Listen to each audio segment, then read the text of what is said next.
June 11, 1970. Queens, New York. A man walks into a bar to celebrate his freedom. He has just been released from federal prison. His friends have thrown him a party. There is food, there is music, there is laughter.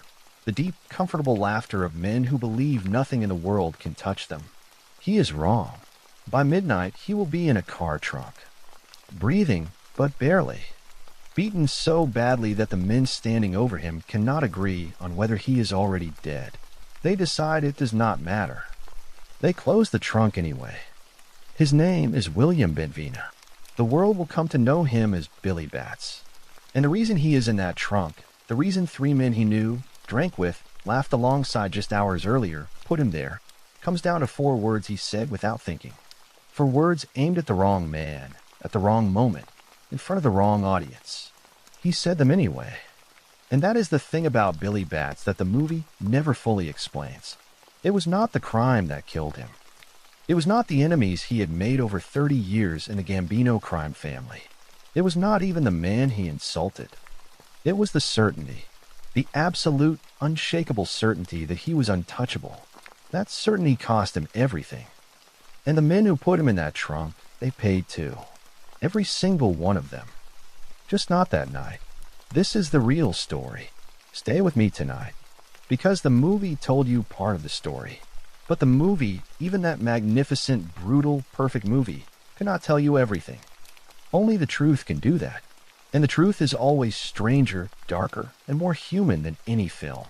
Before we go any further, if you're new here, welcome. Genuinely, this channel exists for exactly this kind of story. The ones that require you to sit down with a cup of something warm and just go there. Hit subscribe and turn on notifications so you never miss one. Drop a like if you're already locked in because it genuinely helps. And I want to know something. Where are you watching this from right now?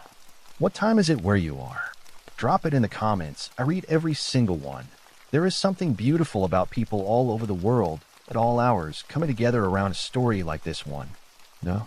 Let us go back to the beginning. Not June 11, 1970. Further back than that. Back to where William Bentvena began. New York City in the late 1920s and early 1930s was a city in the process of becoming itself. The towers were going up, the Chrysler Building reached its full height in 1930, the Empire State Building followed in 1931. And at the same time, down at street level, in the boroughs that tourists never visited and photographs rarely captured, another kind of construction was happening. Quieter, more permanent in its own way. The Italian-American neighborhoods of Brooklyn and Queens were communities built on a particular kind of foundation. Immigration, labor, family, and the understanding, arrived at early and reinforced often, that the systems of American power did not exist to serve men who arrived from Sicily or Calabria or Naples with nothing in their pockets and a foreign language in their mouths. These communities took care of themselves. They had to. William Bentvena was born into this world. The exact date of his birth places him in the late 1920s, the historical record, as it often does with men who spent their lives deliberately obscuring themselves from official documentation, leaves some details imprecise. What is certain is the environment that shaped him. Brooklyn, then Queens, Italian-American working-class neighborhoods where everyone knew everyone, where loyalty to family and neighborhood was not a sentiment but a practical survival strategy, and where the distinction between legitimate business and criminal enterprise was, to put it gently, fluid. His family name, Bentvena, was Italian in origin. His upbringing was Catholic, as virtually all Italian-American families of that era were Catholic, church on Sunday, saints' days observed, a crucifix on the wall of every kitchen. Religion and neighborhood loyalty operated together in these communities, forming a kind of parallel moral universe to the one described in official American civic life. The streets where young William grew up were loud and physical and governed by an unwritten code that every boy absorbed simply by existing in them. Respect mattered more than money, though money mattered very much. Strength mattered. The ability to take something without flinching mattered. Backing down was not merely weakness, it was a form of social death. These were the values of men whose grandfathers had survived the poverty of southern Italy, whose fathers had survived the humiliations of immigration, and who were now, in this American generation, determined to survive on their own terms, by whatever means those terms required. A boy growing up in these neighborhoods in the 1940s had options. He could go to school, work hard, find legitimate employment, and participate in the slow, grinding process of mainstream American upward mobility. Some boys did this. Many boys did this. But some boys looked at the men on the corner, the men who wore good clothes and drove good cars and never seemed to be anywhere in a hurry because they did not punch a clock for anyone, and made a different calculation. The men on the corner were not grinding. They were not begging. They were not bending. They moved through the neighborhood with an ease and authority that no factory job and no night school diploma would ever produce. They were known. They were feared. They were, in the particular currency of those streets, respected. For a certain kind of young man, that was everything. William Bentvena was that kind of young man. The process of being drawn into organized crime in mid-century New York was rarely dramatic. It did not typically involve a single moment of recruitment, no formal ceremony or explicit invitation at a young age. It was more gradual than that, more organic. You ran errands for a man your father knew. You delivered packages without asking what was inside them. You stood on a corner and watched for police. You proved, over time and through small actions, that you could be trusted, that you would not talk, that you understood what silence meant and what loyalty demanded. And slowly, by degrees, the life became your life. Young William moved through this process the way young men with his particular combination of intelligence, physical presence, and fearlessness always did, with a kind of inevitability. He was the right person in the right place at the right moment in history. The Gambino crime family had deep roots in Brooklyn and Queens. Their networks were woven into the fabric of those neighborhoods, through legitimate businesses that served as fronts, through relationships with politicians and judges and law enforcement officers who could be bought, through the day-to-day commerce of numbers running and loan sharking and labor rackets that gave ordinary working people both the terror and, sometimes, the services they needed. A young man who proved himself in that world could rise. Not quickly, nothing in that world moved quickly, not at the beginning, but steadily. With patience and demonstrated loyalty, a young man could become something more than a boy on a corner. William Bentvena had patience, and he understood loyalty with the depth of a man for whom it was not an abstract concept but a breathing, daily reality. By the time William Bentvena reached his 20s, the early to mid-1950s, the shape of the man he would become was already visible. He was not physically enormous. The mob world of that era was not populated exclusively by the kind of mountainous enforcers that Hollywood tended to favor. Many of the most dangerous men in organized crime were of ordinary or even slight build. What they possessed instead was something else, a quality of presence, of absolute certainty about their own place in the world that communicated threat more effectively than sheer size ever could. Bentvena had presence. He had a way of entering a room and immediately occupying it, not aggressively, not with performance, but with the quiet authority of a man who simply assumed, at all times, that he was the most important person in whatever space he inhabited. This was not a conscious affectation. It was character formed by years of operating in a world that rewarded exactly this quality.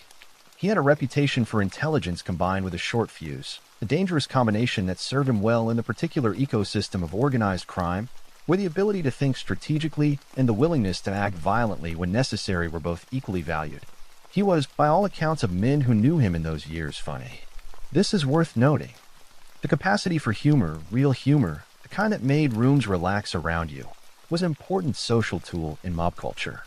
Men who could make other men laugh earned a kind of goodwill that pure fear alone could never generate. They became easy to be around. And in a world where most social interaction involved some degree of danger, the man who made you feel at ease held a particular power. His criminal activities in this period were typical for a man building his reputation in the Gambino orbit. Numbers. Small loans at considerable interest rates to men who had no other options and who understood implicitly what would happen if they missed their payments. Some muscle work. Some gambling operation management. The ordinary, grinding machinery of street-level organized crime that generated cash and demonstrated reliability. He was building something. Not wealth specifically, though wealth was part of it. He was building a name. And in the world he had chosen, a name was everything. To understand William Bentvena's rise, you need to understand the organization he rose within. The Gambino crime family in the 1950s and 1960s was, in every meaningful sense, an empire. Under the leadership of Albert Anastasia through the 1950s, and then following Anastasia's assassination in a barber chair at the Park Sheraton Hotel in October 1957, under Carlo Gambino himself, the family had grown to become the most powerful organized crime organization in the United States. This was not a claim made by rivals or law enforcement for dramatic effect. It was a simple organizational reality, visible in the breadth of the family's operations, the depth of its corruption of public officials, and the geographic reach of its interests. The five families of New York, Gambino, Genovese, Lucchese, Colombo, and Bonanno, each controlled specific territories and rackets, but the Gambino family's reach was exceptional. Under Carlo Gambino, who was a genuinely brilliant organizational mind wrapped in the appearance of a modest, elderly grandfather, the family expanded into labor unions, construction, the garment district, waste management, cargo theft at JFK Airport, loan sharking, gambling, and a dozen other enterprises that generated cash in volumes that cannot be entirely laundered through any single front business. Carlo Gambino himself was a figure worth understanding. Born in Sicily in 1902, he came to America illegally in 1921, built his reputation slowly and carefully through decades of prohibition bootlegging and subsequent enterprise, and eventually engineered his way to the top of the most powerful crime family in the country without, for the most part, drawing the kind of law enforcement attention that destroyed other bosses. He was patient. He was careful. He avoided ostentation. He was famously soft-spoken in a world of loud men. And he was absolutely ruthless when the situation required it. Under his leadership, the Gambino family was organized the way any sophisticated enterprise is organized. At the top sat Gambino himself as boss, supported by an underboss and consular. Below them were capos, captains who each ran their own crew of soldiers and associates, generating income and passing tribute upward through the hierarchy. At the bottom were the street-level workers, associates who aspired to membership, soldiers who had achieved it, and specialists of various kinds whose particular skills made them valuable. To become a made member of this organization, to take the oath, to be formally inducted, to earn the title of soldier, was the highest achievement available to an Italian-American man who had chosen this life. It required being of Italian heritage on both sides. It required having committed serious crimes, including typically a murder, that demonstrated absolute commitment to the organization over any external loyalty. And it required the sponsorship of existing members who would vouch for a candidate's character and reliability. It was not given lightly. And once given, it changed everything. A made man was, in the language of the street, untouchable. Not literally, the history of organized crime is full of made men who were very literally touched, often permanently. But symbolically, institutionally, a made man could not be harmed by another member of the organization without the approval of the bosses. To kill a made man without such approval was not merely a crime within the organization, it was the crime, the violation that could not be forgiven. The act that made you an enemy of the entire structure. This point will become crucial later. Hold it in mind. William Bentvena's path to becoming a made member of the Gambino family followed the standard route, though the specific timing and details of his formal induction are not precisely documented in the public record. What is documented, through subsequent testimony and investigative reporting, is that by the mid to late 1950s, Bentvena had established himself as a reliable, respected presence within the Gambino orbit in Queens. He was moving beyond the role of street-level associate. He was earning the confidence of men above him in the hierarchy. The Queens operations of the Gambino family were substantial. JFK International Airport, originally named Idlewild Airport until its renaming in December 1963, was a treasure chest. Cargo moved through that airport in volumes that stagger the imagination, and the Gambino family had developed an extraordinary expertise in the theft of that cargo. Air France, Lufthansa, American Airlines.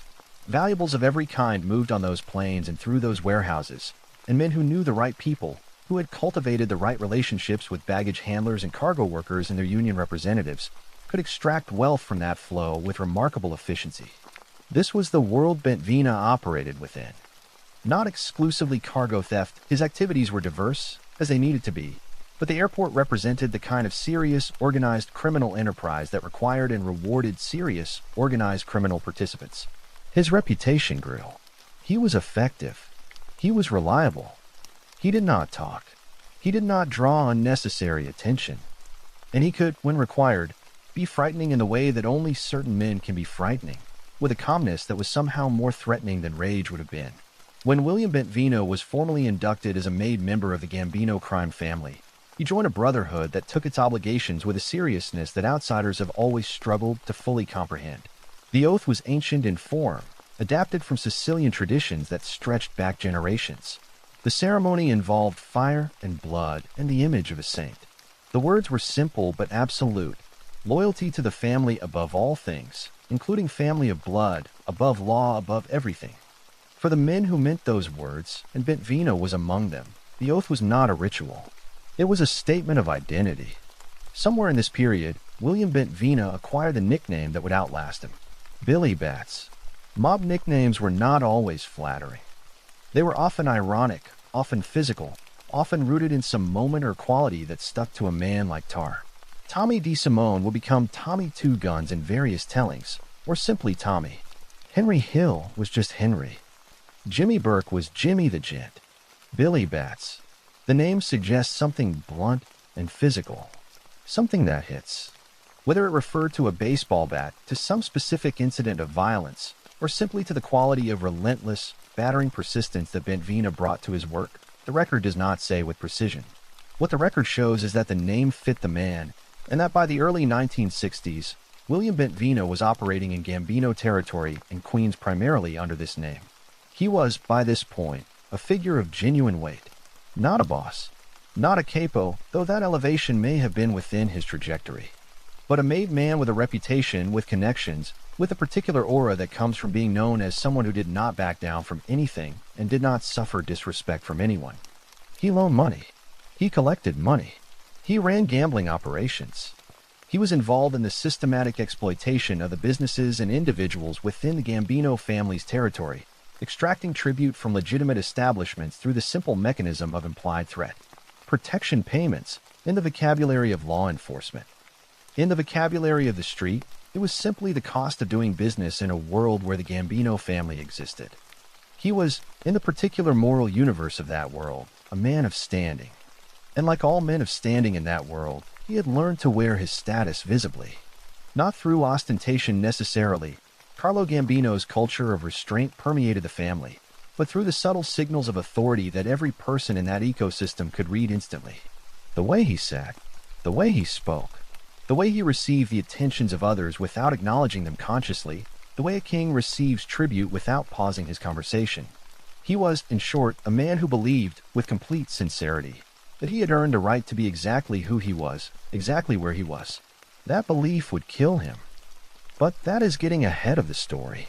The 1960s in New York were a decade of extraordinary turbulence at every level of society, and the mob world was not exempt from this turbulence, even as it tried to maintain the appearance of permanence and order. Robert Kennedy, as Attorney General from 1961 to 1964, pursued organized crime with a ferocity that his predecessors had not matched. The FBI under J. Edgar Hoover had spent decades denying that the Mafia even existed as a coordinated national organization. Hoover preferred to focus the Bureau's resources on communists and subversives, a choice that had the convenient side effect of avoiding conflict with organized crime figures who might have had embarrassing information about Hoover's personal life. But by the 1960s, the pressure from Kennedy and from the revelations of the Valachi hearings in 1963 forced a different posture. Joseph Valachi, a low-level Genovese family member, testified before a Senate committee in 1963. His testimony was not, in itself, operationally catastrophic for organized crime. He did not reveal secrets that destroyed ongoing operations. But it was symbolically devastating. For the first time, in front of television cameras, before a nationwide audience, a man who had been inside the organization described its structure, its rituals, its language. He used the term Cosa Nostra, this thing of ours. The curtain, even partially, had been pulled back. The response within the mob was fear and fury in equal measure. But the response of law enforcement was to intensify their focus, to build on what Valachi had revealed, to develop wiretap capabilities and informant networks with a new seriousness. For men like Billy Bats, operating in this increasingly monitored environment required adjustments. Caution in phone conversations. Awareness of surveillance.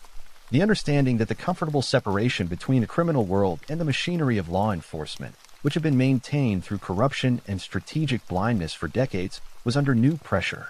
And yet, The day-to-day reality of street-level mob life did not change as dramatically as the rhetoric suggested. Money still moved.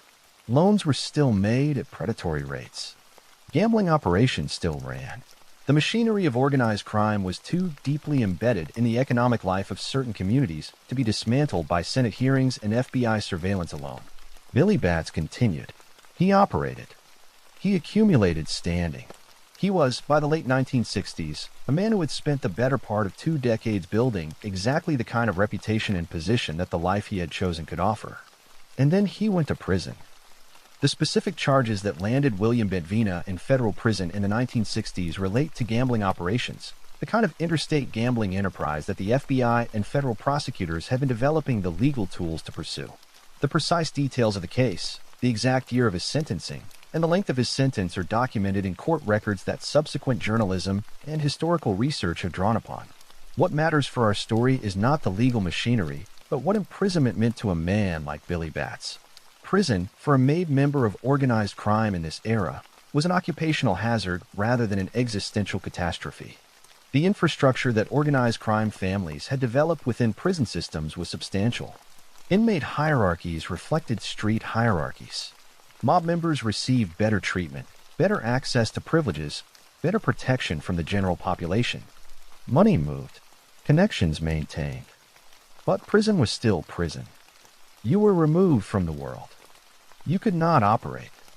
You could not be seen. You could not hold court at a table in a Queen's bar and receive the deference that was your due. You were, for all your status on the outside, a man in a cage. And time, while you were in that cage, kept moving. The world outside did not pause. The neighborhood did not freeze in place waiting for your return. New men rose. New relationships formed. Power shifted in ways that you could not influence from inside a federal facility. For Billy Batts, serving his sentence through the late 1960s, with the specific end of his incarceration arriving in the spring of 1970, the years inside were a removal from his element. He remained who he was. His status as a made member of the Gambino family did not diminish. The respect he commanded within the prison system was real. But the world he would return to had changed. The landscape of organized crime in New York in the late 1960s was different from the one Bentvena had left. Some changes were large-scale and structural. Carlo Gambino remained boss, but the family's internal dynamics had shifted through deaths and power plays at the capo level. New blood had risen. New faces occupied positions of influence. The JFK airport operations, the Gambino family's single most profitable territory, were expanding in ways that made them both more lucrative and more exposed. And within the specific orbit of what would later be called the Lucchese family's crew operating alongside Gambino interests in Queens, the particular world of Henry Hill and Jimmy Burke, significant evolution had occurred. Henry Hill, born in 1943, was by 1970 a 26-year-old associate of the Lucchese crime family with years of experience, a proven track record, and deep relationships with both the Lucchese and Gambino organizations. He was not Italian on both sides. His father was Irish-American, which meant he could never be formally inducted as a made member. But he was trusted, capable, and connected in ways that made him immensely valuable. He ran with a crew that included Jimmy Burke, the senior figure who served as a kind of mentor and partner to Hill. Jimmy Burke, James Burke in the official record, fictionalized as Jimmy Conway in the film, was by 1970 a formidable criminal figure in his own right. Born in 1931 in New York, Burke had grown up in foster care and group homes after the early disruption of his family, and he had spent his entire adult life in and around organized crime. He was violent. He was intelligent. He was charismatic in the particular way of men who have survived by being more dangerous than anyone around them. And he was close, very close, to a young man named Tommy DeSimone. Thomas DeSimone, Tommy DeSimone, Tommy D, fictionalized as Tommy DeVito in the film, was perhaps the most dangerous element in this particular human chemistry. Born in 1950 to an Italian-American family with deep mob connections, he was by 1970 just 20 years old. He was small, fast, explosive, and possessed of a hair-trigger temper that coexisted with genuine intelligence and charm in a combination that people who knew him described as magnetic and terrifying in equal measure. Tommy DeSimone had grown up around these men. He had done his first criminal work as a teenager. He had a hunger for status and recognition that burned in him visibly. and he was nursing, in the years before 1970, a particular private wound. As a teenager, before he had accumulated any of the criminal credentials that would later make his name, Tommy DeSimone had worked as a shoeshine boy. Specifically, and this is documented, this is real, he had shined the shoes of made men, of capos and soldiers who sat in their chairs and looked down at the boy polishing their footwear and thought, if they thought of him at all, that he was simply a piece of the neighborhood furniture. One of the men whose shoes he had shined was Billy Batts. This fact would prove to be of enormous consequence, because Tommy DeSimone did not forget. Not the specific memory of the work itself. Shining shoes was just a way to make money for a young kid who needed money. What he did not forget was what it meant. What it communicated about where he stood and where the man in the chair stood. The dynamic of it. The implicit hierarchy that the simple physical act of kneeling before someone to polish their footwear represents. By 1970, Tommy DeSimone was no longer a shoeshine boy. He was a young criminal with a growing reputation for violence, with the backing of Jimmy Burke and the loose affiliation of a Lucchese organization, and with ambitions that pointed directly toward formal membership in the mob world he had grown up watching. He was, in every way that mattered to him, a different man than the boy who had knelt before Billy Batts. Billy Batts did not know this, or if he knew it, he did not care, which was in retrospect the same thing. William Bentvena was released from federal prison in the spring of 1970. He came home to Queens the way a returning king comes home, or at least, that is how he experienced it. The deference was immediate and real. He was a made man of the Gambino family, back from a stint inside, with the institutional respect that his status demanded. He was welcomed. He was celebrated. And he resumed, without apparent pause or adjustment, the posture of a man who occupied the highest rung of the particular social ladder that his world constructed. There is something worth understanding about how prison can affect certain kinds of men. For some, incarceration produces humility, a recognition of vulnerability, a willingness to modulate behavior, to be more careful. For others, it produces the opposite. The experience of having been taken away, of having been powerless for a period, generates on release a fierce, compensatory assertion of self. An overcorrection. A need to reestablish, loudly and visibly, that the man is back and that his status is exactly what it was. Billy Batts was the second kind. He came back loud. He came back big. He came back with the confidence of a man who had served his time and emerged intact and was done with the period of invisibility that prison had imposed. He was a made man of the Gambino family. He had paid his price. He was owed his due. A celebration was planned. The Bamboo Lounge, June 11th, 1970. A welcome home party for Billy Batts. Henry Hill, in his subsequent testimony and in his collaboration with journalist Nicholas Pileggi on the book Wise Guy, the foundation for the film Goodfellas, described the night of June 11th, 1970 in detail that has been corroborated by other sources, and that forms the basis of our understanding of what happened. The Bamboo Lounge was a bar and restaurant associated with Hill and his crew. It operated as both a legitimate establishment and a gathering place for the criminal element that Hill, Burke, and DeSimone were embedded in. On the night of June 11th, it was given over to the celebration of Billy Batts' return. The room filled with the kind of people it always filled with.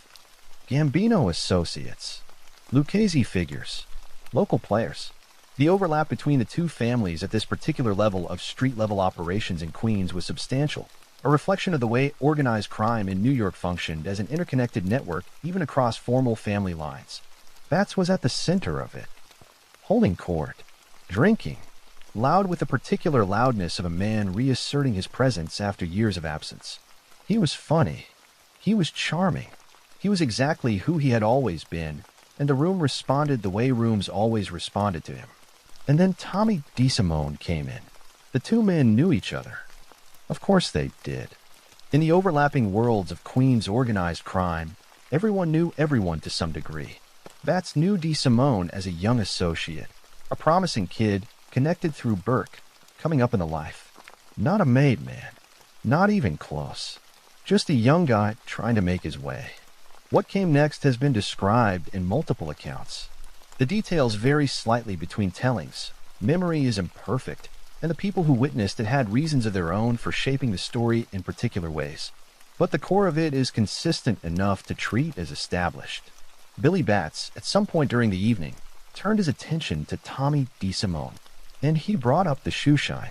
In mob culture, in the specific, codified, status-obsessed culture of Italian-American organized crime in New York, certain words carry weight that outsiders struggle to fully measure.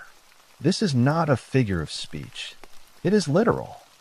The social architecture of that world was built on the visible demonstration of respect and the equally visible punishment of disrespect. Status was not merely symbolic, it was functional. It determined who owed what to whom. It determined who could speak first, who could make demands, who had to comply. Every interaction was a transaction in the currency of reputation, and reputation was protected with the same ferocity that others might protect money or family. An insult in this world was not something you walked away from. You could not simply absorb it and move on. To absorb an insult without response was to communicate, loudly and publicly, that you were the kind of person whose insults could be absorbed without consequence. And that communication had immediate, tangible effects on your standing and therefore on your safety. This is the context in which Billy Batts, on the night of June 11, 1970, made his fatal error. The exact words he used vary in different accounts. What is consistent is the substance. He looked at Tommy DeSimone, young, ambitious, touchy Tommy DeSimone, who by this point had his own growing reputation and his own fierce pride, and he referenced the shoe shine, publicly, with an audience, in front of the room. Something like, "Go get your shine box," delivered with a combination of condescension and good humor that made it worse, not better. The kind of thing that was framed as a joke but was understood by everyone in the room as something else entirely. An assertion of hierarchy, a reminder of who Tommy had been and, implicitly, a commentary on who he was allowed to be now. Go home and get your fucking shine box. The phrase, or some version of it, landed in the room the way only certain phrases can land, with a weight that momentarily stilled everything. The laughter around it was the laughter of discomfort, of people reading the danger in the situation and trying to defuse it through social performance. Henry Hill, by his own account, felt the temperature change immediately. He knew what that insult meant. He knew Tommy. He knew how Tommy carried himself, what Tommy was capable of, how close to the surface the violence always lived in that particular young man. But Batts was a made man. And in the room, in public, at a party, Tommy could not respond the way his entire character demanded he respond. The rules of the world he was trying to join, the world that Billy Batts represented, required that he absorb the insult. At least outwardly. At least for now. Tommy DeSimone, according to Hill's account, left the bar. He said he had somewhere to be. He said he would be back. His voice was controlled. His face was controlled. He walked out into the Queen's night and left Billy Batts to his party. Billy Batts continued. He kept drinking. He kept holding court. The party continued around him, though perhaps with a slightly different quality now. The awareness of a thread that had been pulled, of something set in motion. It grew late. The room thinned. The serious hour arrived, the hour when the last of the revelers had either gone home or were too drunk to go anywhere. Billy Batts, well lubricated and content, settled deeper into his chair. Tommy DeSimone came back. He came back with Jimmy Burke. What happened next in the Bamboo Lounge is documented through multiple sources: Henry Hill's testimony, subsequent court proceedings, investigative reporting by journalists including Selwyn Robb and Nicholas Pileggi, and the cumulative record of the investigation into organized crime in Queens during that period. Tommy DeSimone and Jimmy Burke returned to the Bamboo Lounge after most of the party guests had left or were in no condition to be useful witnesses. The exact timing, whether it was late in the evening of June 11th or in the very early hours of June 12th, is placed differently in different accounts. The core sequence is not disputed. Billy Batts was still there. The conversation that followed, if it can be called a conversation, moved quickly.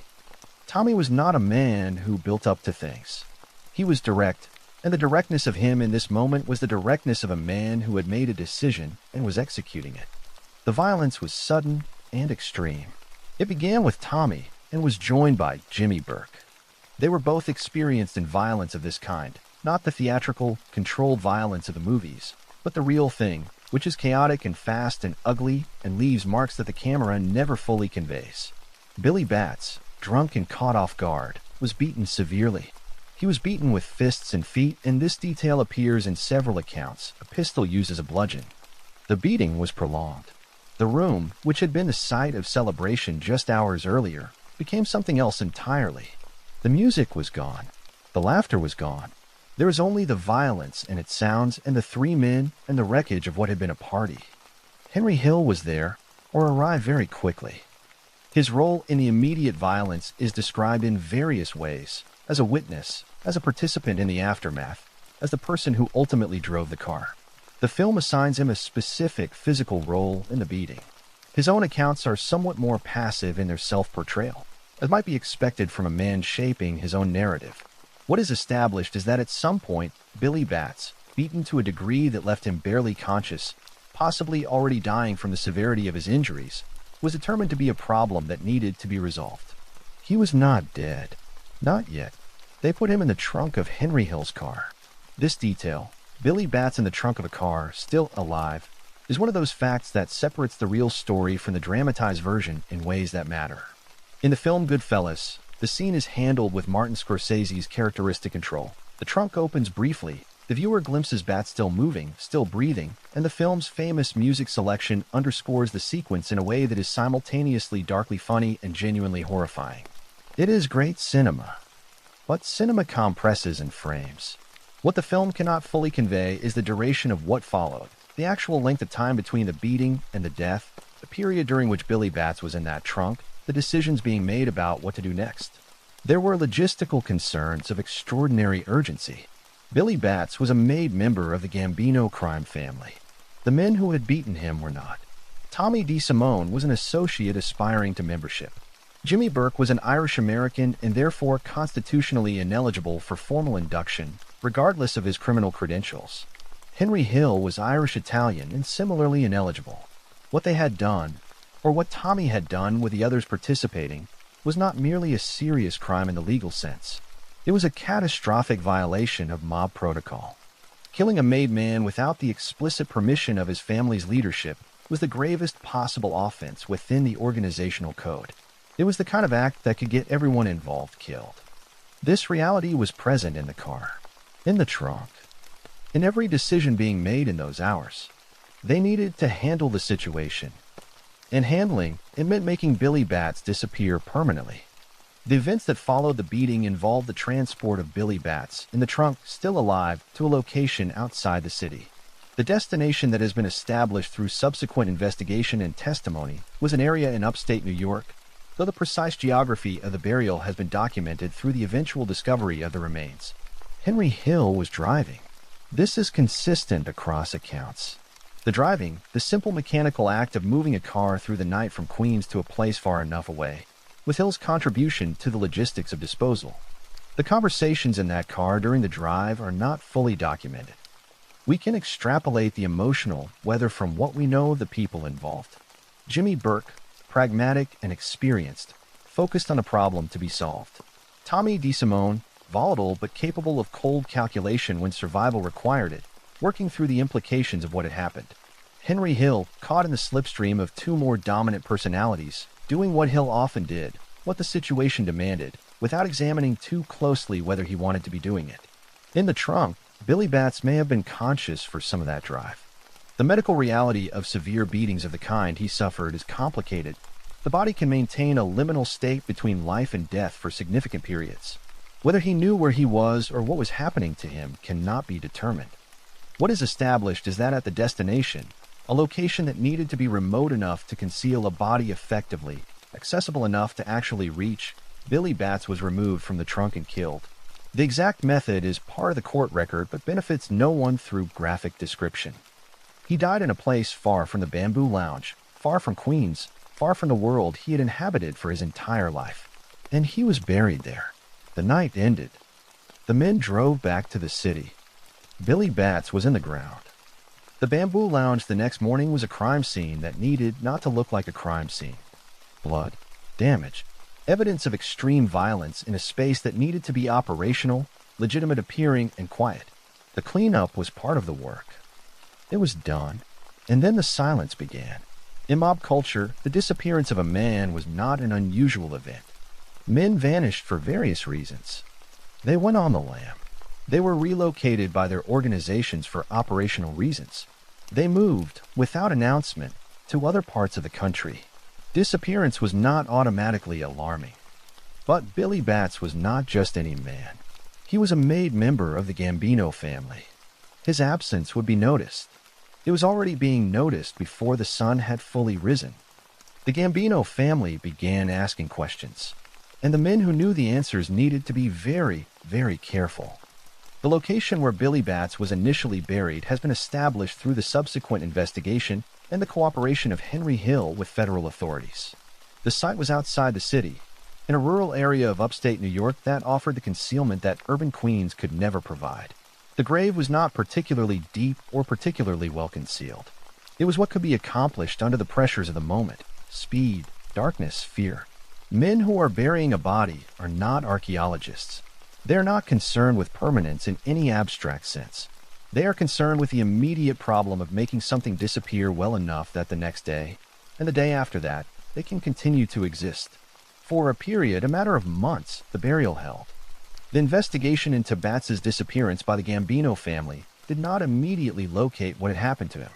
The men who knew were saying nothing. But the ground, as ground always does, eventually began to give information. Here is something that the film Goodfellas does address, though briefly: the need to move the body. Some months after the initial burial, the timeline places this in late 1970. Somewhere in the vicinity of 6 months after the murder, Henry Hill became aware that the burial site was at risk of discovery. Exactly what generated this awareness varies in the telling.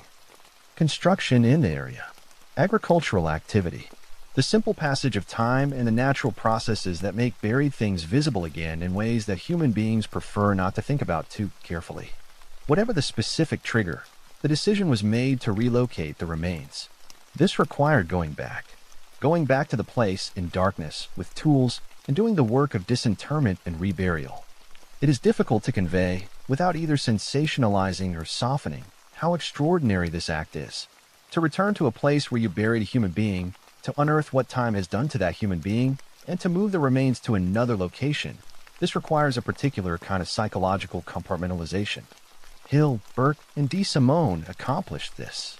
The remains of William Bentvena were relocated to a second site. The historical record, established through subsequent law enforcement investigation, places the secondary burial location in the area of Merrick, Long Island.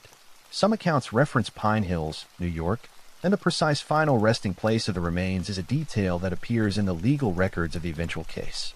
What the relocation accomplished was to buy more time, more distance, more silence.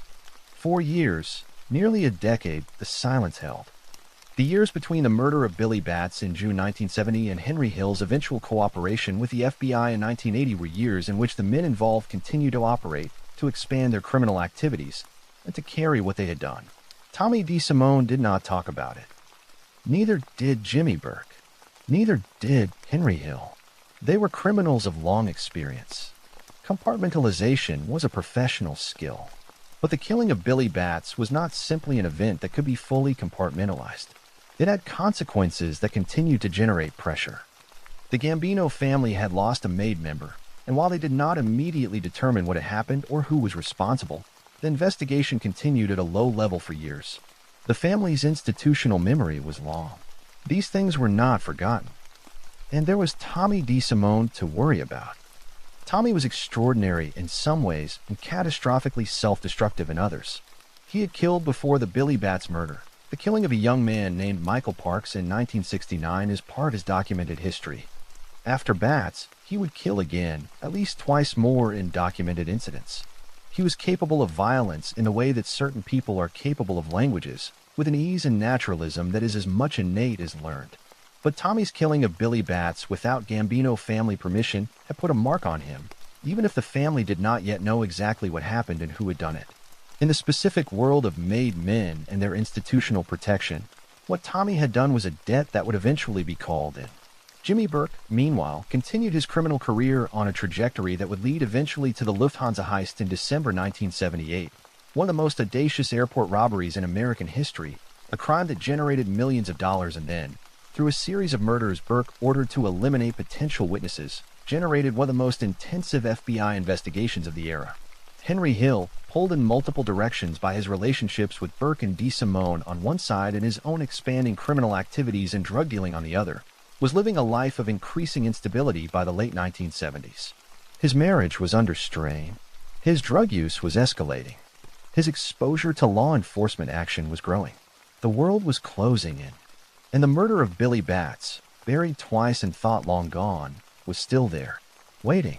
Martin Scorsese's Goodfellas, released in September 1990, is regarded by most serious critics of cinema as one of the greatest films ever made. This is not hyperbole, and it is not mere sentiment.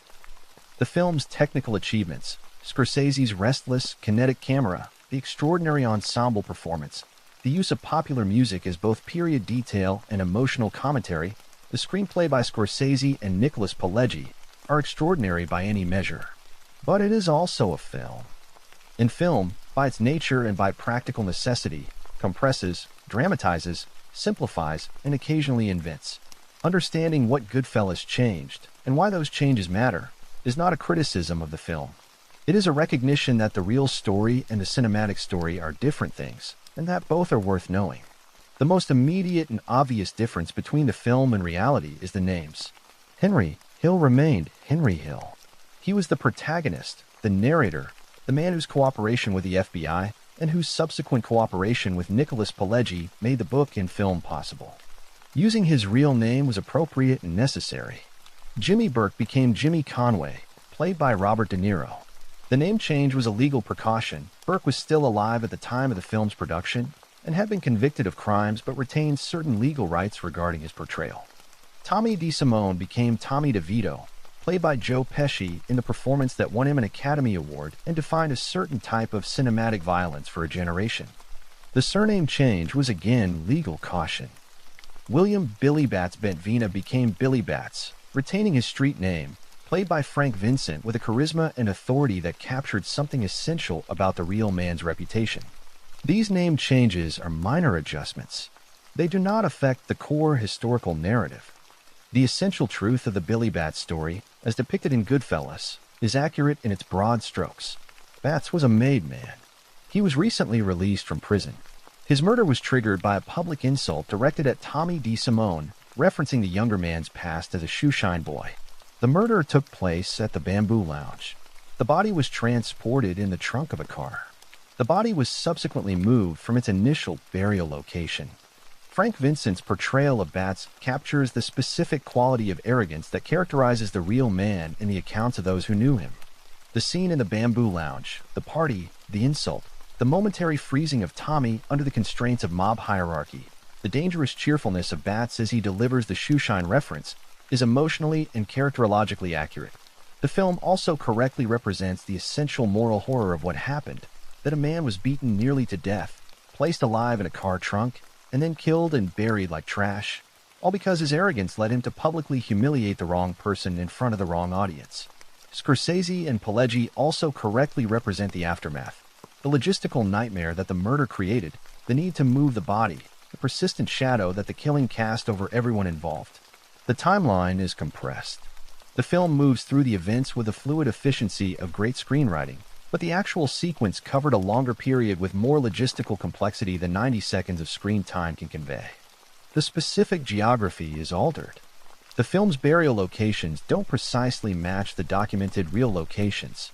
This is partly deliberate, protecting witnesses, avoiding specific identification of sites that were still legally sensitive at the time of the film's production. The characters' emotional states are, necessarily, filtered through Pileggi's research and Scorsese's interpretation. Real human beings and extremists do not always behave in ways that translate cleanly to cinema. The choices made about how to depict the killer's psychology, Tommy's explosive violence, Jimmy's cold pragmatism, are reasonable interpretations that capture essential truth even when they may not be photographically accurate to specific moments. The film allied some of the Gambino family's subsequent investigation into Batts' disappearance.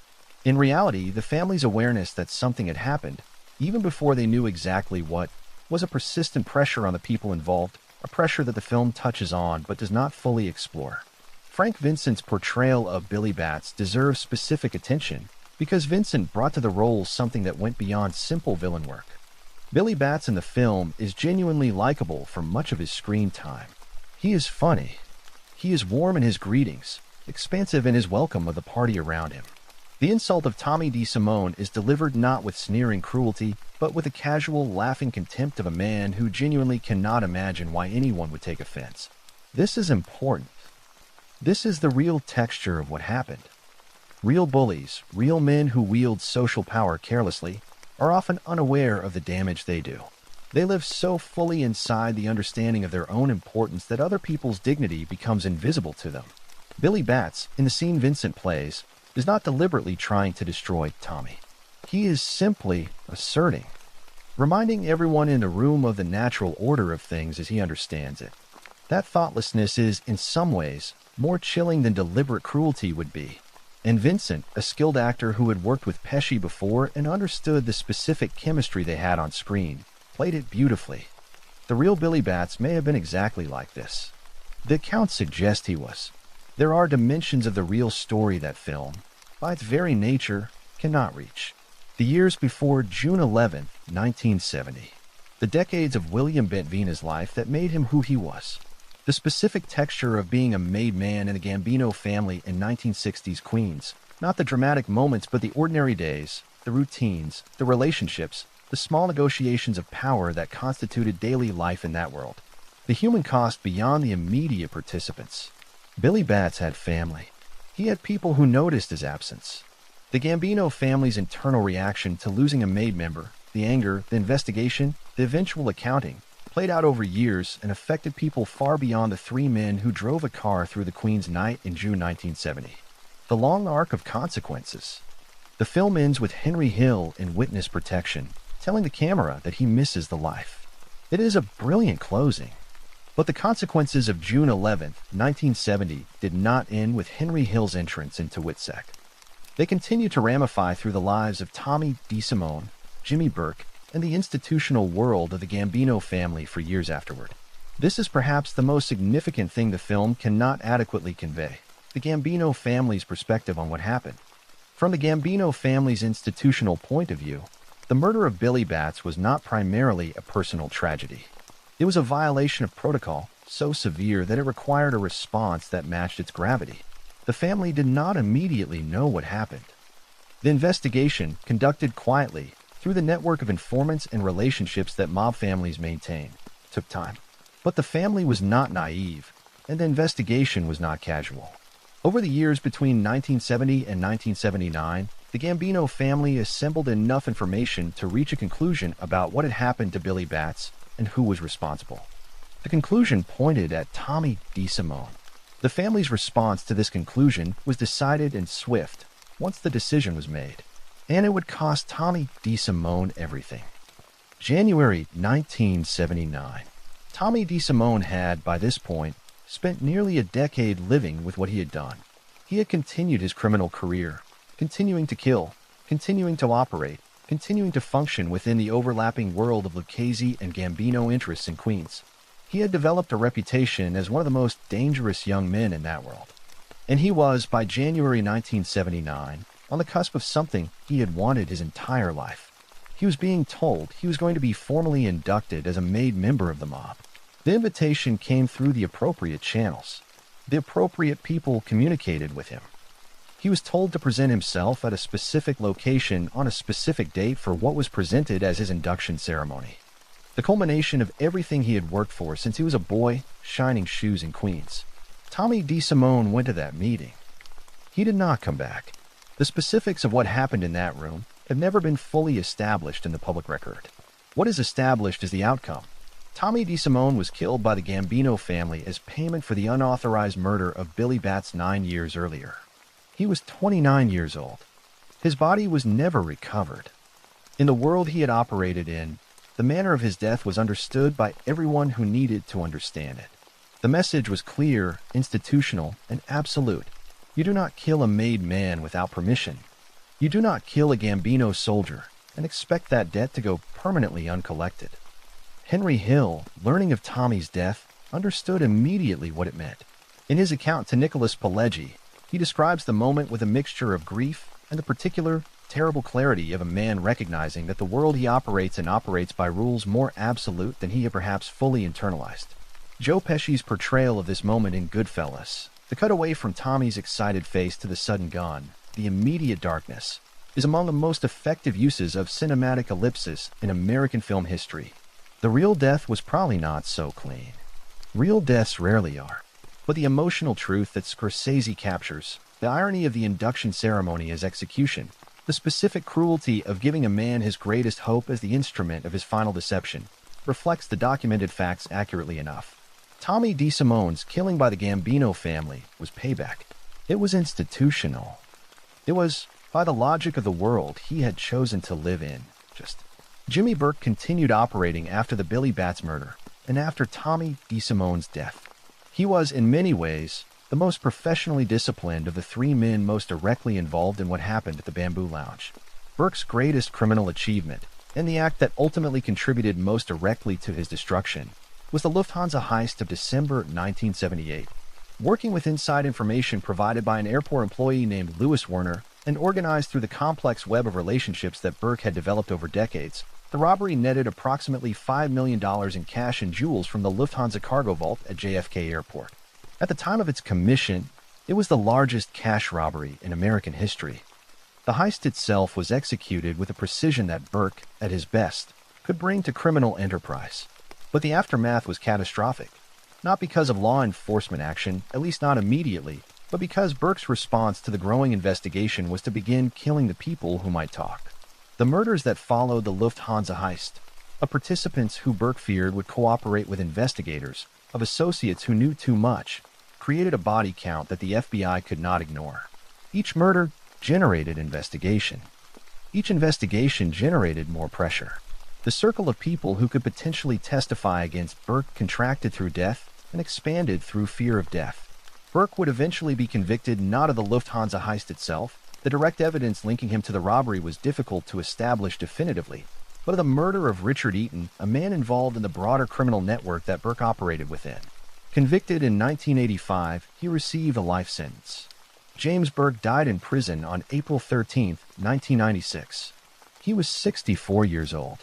He had spent the final 11 years of his life in a cell, and he had carried to his grave the knowledge of Billy Batts and what happened on the night of June 11, 1970.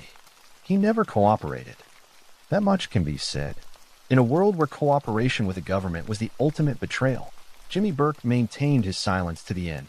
The story of Henry Hill's cooperation with the federal government is, in some ways, the central story of everything we've been discussing, because without Hill, much of what we know about the murder of Billy Batts and the events surrounding it would be confined to sealed court records and FBI intelligence files. Hill's path to cooperation was not a sudden conversion. It was a gradual erosion of the foundations that had kept him loyal. By the late 1970s, Hill was deeply involved in drug trafficking, cocaine and heroin, operations that generated significant income but that also placed him in growing legal jeopardy, and that put him at odds with the organizational culture of the mob, which officially prohibited drug dealing because of the severe penalties it attracted and the likelihood that drug dealers would cooperate with investigators when arrested. The Lufthansa aftermath, with Burke killing associates who might talk, made Hill acutely aware of his own vulnerability. He was a man who knew too much. And the distinction between man who knows too much and is kept alive because he's trusted and man who knows too much and is killed because his risk level has risen was becoming unclear. His arrest in May 1980 on drug-related charges was the precipitating event. He was facing serious time, and the FBI, which had been investigating him and the Lucchese-affiliated operations in Queens for years, was ready with a sophisticated approach. The FBI approach, developed by agents who understood that what Hill knew went far beyond his own crimes, offered him witness protection, immunity from most charges, and a new life in exchange for his full cooperation. Hill made the decision that the mob world considers the ultimate betrayal. He talked. What followed was an extraordinary debriefing process in which Hill disclosed, with the detail and specificity that only a direct participant could provide, the criminal activities of his associates over more than 2 decades. The Lufthansa heist, various murders, gambling operations, loan sharking, and the murder of Billy Batts.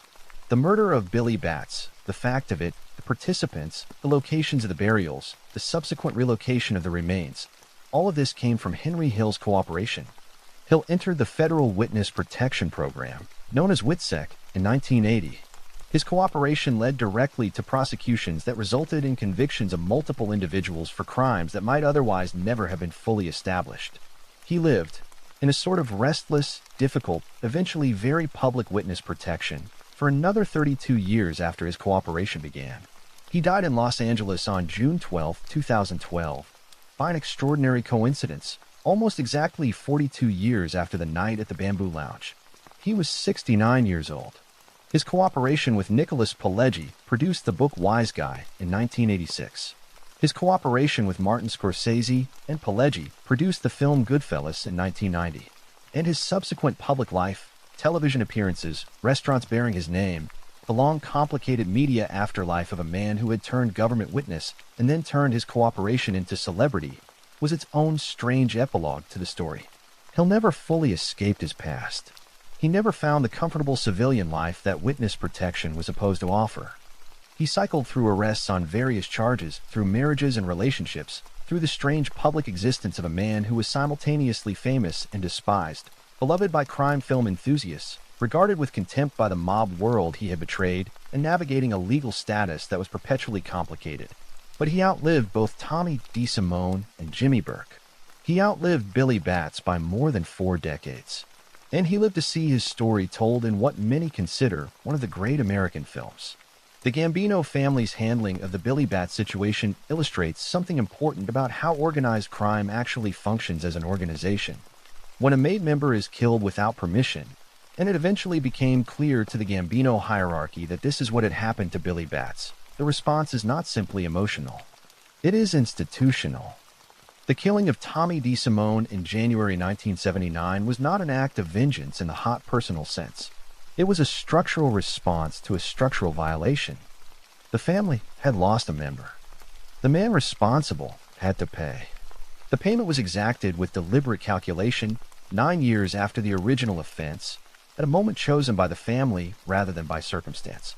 This is how the organization demonstrated to its members, past, present, and future, that the rules were real, that the protection offered to made men was genuinely backed by enforcement, that the oath taken at induction meant something beyond words spoken over a burning image.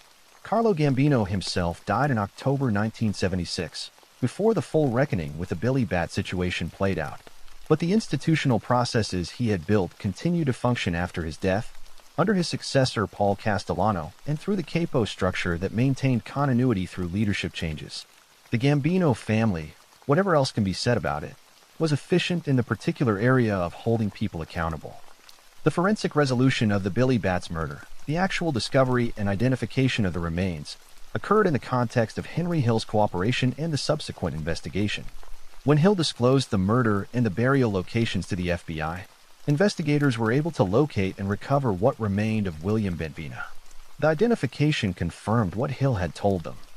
The physical evidence corroborated the account. The legal machinery then processed what had been found. The murder was formally established as the killing of William Bentvena on or about June 11 to 12, 1970. The participants were identified. The case was prosecuted, primarily in the context of the broader RICO investigation that Hill's cooperation enabled. Jimmy Burke's conviction for murder, though not specifically the Batts murder, due to the evidentiary complexities of a decade-old crime and the available testimony, was connected to the web of violence that the Batts killing existed within. The full legal accounting for what happened at the Bamboo Lounge was messy, as legal accountings of organized crime murders typically are. But it existed. It was real. William Bentvena received, in the cold legal sense, something approaching justice. Whether it felt like justice to anyone, to his family, to whatever remained of his world, is a different question. This is the part of the story that organized crime narratives, including the film, almost never address. And it is, perhaps, the most important part. William Bentvena had a family. He had people who knew him not as Billy Batts the made man, not as the arrogant figure whose insult of Tommy DeSimone constitutes his sole role in cinematic history, but as a father, a son, a brother, a neighbor. As a man who existed in ordinary dimensions that the criminal biography obliterates. The historical record does not preserve the details of his family life in forms that journalism and subsequent legal proceedings made public. This is partly because mob families protected their members' personal lives from documentation. It is partly because the families of victims in organized crime cases were often kept deliberately separate from the public proceedings. And it is partly because the loved ones of criminals, especially criminals whose victims were other criminals, occupy a space in public consciousness that no one quite knows how to address. But they existed. They are real. Someone noticed when William Bentvena did not come home from his welcome home party. Someone spent years wondering. Someone eventually received, through the worst possible channels, the worst possible news. The full human cost of what happened at the Bamboo Lounge on June 11, 1970 cannot be measured in court proceedings or FBI files. It rippled outward in ways that no camera and no account can fully capture. One of the fundamental problems with true crime as a genre, and mob history in particular, is that it tends to flatten the people at its center into their worst moments and most dramatic acts. Billy Batts, as he exists in popular consciousness, is a character. He is the loud man at the party. He is the arrogant made man who couldn't resist the insult. He is, in Joe Pesci's performance and Frank Vincent's portrayal, a symbol of a particular kind of mob excess. He is the cautionary tale about what happens when you let your status go to your head. These things are all true. They are true in the way that any significant fact about a person's life is true, accurately descriptive of real behavior, real character flaws, real consequences. But they are not the whole person. William Bentvena was a man shaped by everything that shaped men of his generation, his neighborhood, his community. The immigration experience of his parents or grandparents. The poverty that was neither shameful nor exceptional in the neighborhoods where he grew up. It was simply the starting condition, the baseline from which all ambition measured itself. The Catholic community that provided both genuine spiritual sustenance and a cultural framework for understanding hierarchy, obligation, and guilt. He was a man who, like virtually every human being who has ever lived, thought of himself as the protagonist of his own story. From the inside, his life made sense to him. His choices followed a logic that was coherent within the world he inhabited. The arrogance that appears so catastrophic in retrospect, the careless public cruelty of the shoeshine insult, was probably, from his perspective, nothing more than a natural expression of who he was and where he stood. He was not trying to die. He was trying to live fully, on the terms that his world provided. He was celebrating his freedom, his return, his status. He was being himself, with all the expansiveness that being himself, in that room, on that night, seemed to permit. He did not know it was a fatal mistake. Not until it was far too late. What the story of Billy Batts illustrates, beyond the specific dramatics of that June night, is something universal about the danger of status. In every human society, status creates a kind of insulation from ordinary consequences.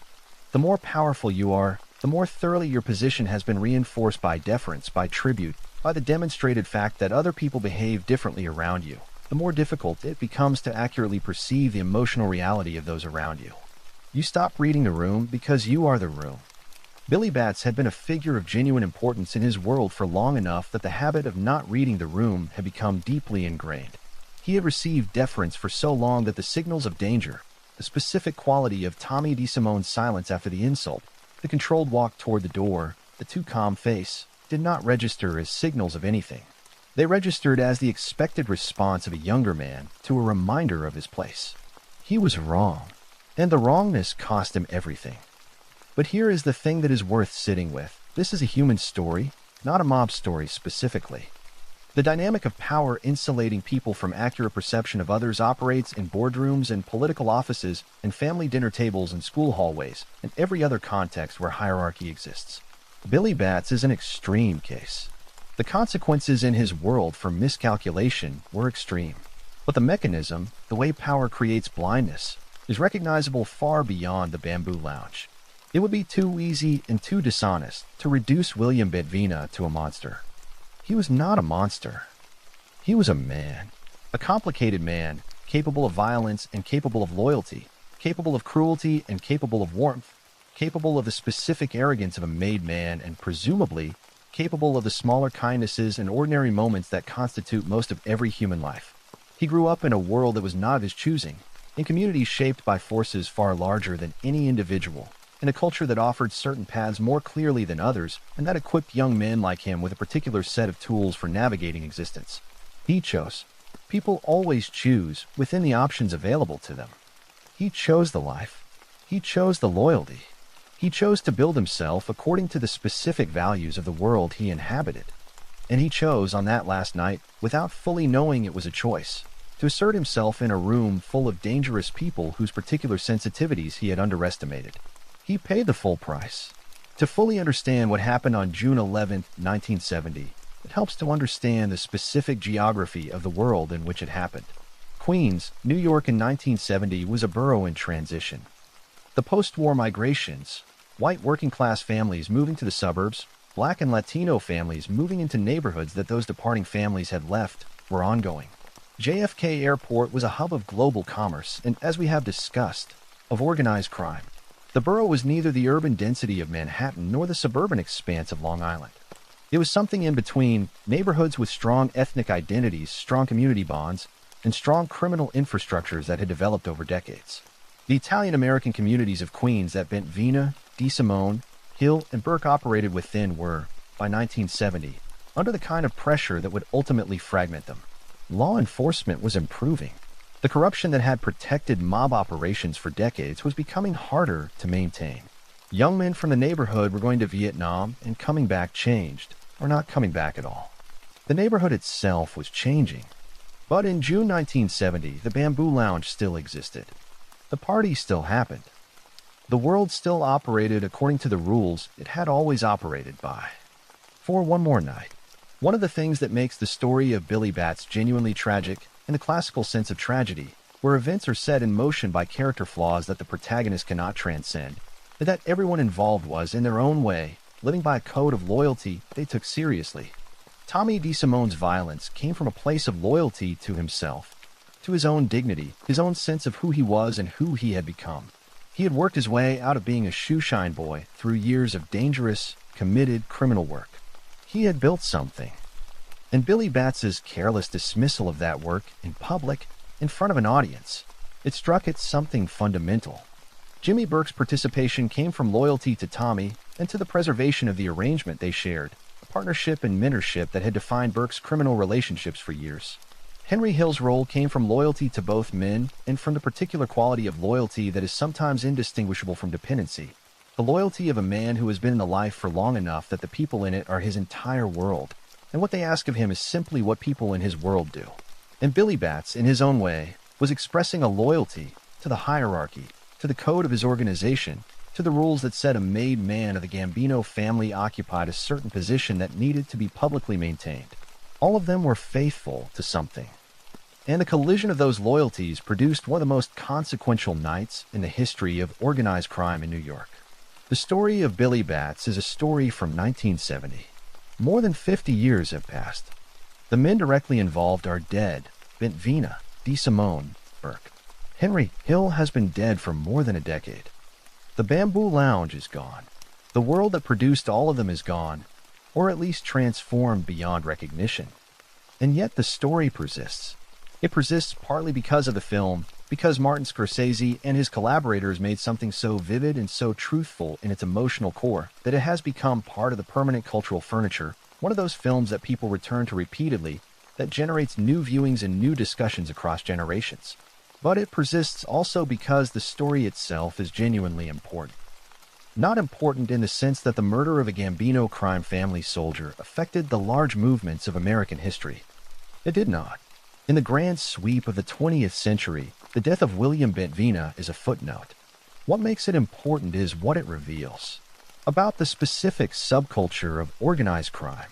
About the mechanisms of status and violence. About the way that loyalty and hierarchy and pride can combine in human beings to produce consequences that none of the participants fully intend or foresee. These are not trivial things to understand. They are not merely historical curiosities. They are aspects of human nature that continue to operate, in different contexts, at every scale from individual relationships to international affairs. Selwyn Robb, the veteran New York Times reporter who covered organized crime for decades and who wrote the comprehensive history Five Families, is one of the primary sources for the documented facts of this story that exist outside of Henry Hill's personal testimony. Robb's journalism and his subsequent book represent years of reported investigation, court document analysis, law enforcement source cultivation, and the kind of patient, granular research that produces the historical record rather than merely reflecting it. His work on the Gambino family, on Carlo Gambino's leadership, and the era that produced men like Billy Batts, is the bedrock of serious understanding of this world. The Lufthansa heist case, the investigation and prosecution of which produced the most extensive court documentation of the world that Bentvena, DeSimone, Burke, and Hill inhabited, also generated an extraordinary public record. The testimony of Henry Hill in that context, combined with the testimony of other cooperators and the documentary evidence assembled by FBI agents who had spent years building the case, creates a record that Pileggi drew on for Wise Guy and that scholars of organized crime continue to mine. FBI files on the Gambino family from the 1960s and 1970s, many of which have been released through Freedom of Information Act requests over subsequent decades, provide additional texture. The surveillance reports, the wiretap transcripts, the intelligence assessments that capture the family's operations from the outside with a different kind of clarity than insider testimony provides. The historical record is imperfect. It always is. Memory is imperfect. Self-interest shapes testimony. Time erodes detail. But the broad outline of what happened to William Bentvena is established with enough consistency across enough independent sources that its essential truth is not seriously in dispute. Where does moral judgment fall in a story like this? It is tempting, and perhaps too easy, to assign the positions clearly. Billy Batts, for all his flaws, did not deserve to be beaten nearly to death and placed alive in a car trunk. Whatever arrogance he displayed, whatever hierarchy he asserted, he was a human being, and what was done to him was monstrous. Tommy DeSimone's pride is understandable. The specific humiliation of having your past as a shoeshine boy thrown at you in public by a man who embodies everything you have spent years trying to transcend. This is humanly comprehensible. It does not justify murder. It does not come close to justifying it. But it can be understood. Jimmy Burke was, in this specific situation, the calculating mind that gave the impulse form and execution. His participation was not about personal humiliation. It was about loyalty to Tommy and about the pragmatic management of a situation that, once begun, needed to be concluded decisively. Henry Hill was the driver. The logistics. The man whose connections and resources made the logistics possible. None of these men are heroes. None of them are cartoon villains. All of them were human beings making choices within a moral framework that most of us would not recognize as coherent, but that was internally consistent and that each of them had committed to fully.